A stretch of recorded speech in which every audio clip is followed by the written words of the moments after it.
মানুষজন সকালবেলা মিষ্টিটা কেন অ্যাভয়েড করে সেটা আমি জানি না, কিন্তু আমি সম্পূর্ণ তার বিপক্ষে।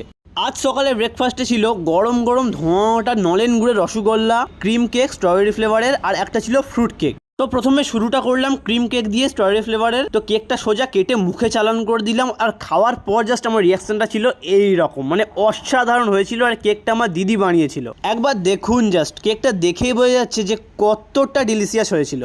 তো এরপর আমি ট্রাই করে নিলাম আমাদের ফ্রুট কেকটা। তো ফ্রুট কেকটা কেটে ডাইরেক্ট চালান করলাম মুখে।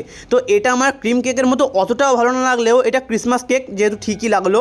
আর কেকটা দেখুন জাস্ট একবার, পুরো ড্রাই ফ্রুটসে ভরা, বাদাম, কাজু বাদাম, কিশমিশ, চেরি কি না ছিল। আর তারপর আমি ট্রাই করলাম গরম গরম নলেন গুড়ের রসগোল্লা। বুঝতেই পারছেন শীতের সকালে এইরকম যদি গরম গরম আর নরম নরম নলেন গুড়ের রসগোল্লা পাওয়া যায় তাহলে ব্যাপারটা পুরো জমেই যায়। তো ডাইরেক্ট নলেন গুড়ের রসগোল্লাটা চালান করলাম মুখে, আর এর যা টেস্ট, উফ, বলে বোঝানো যাবে না, মানে এর সাথে ভাগ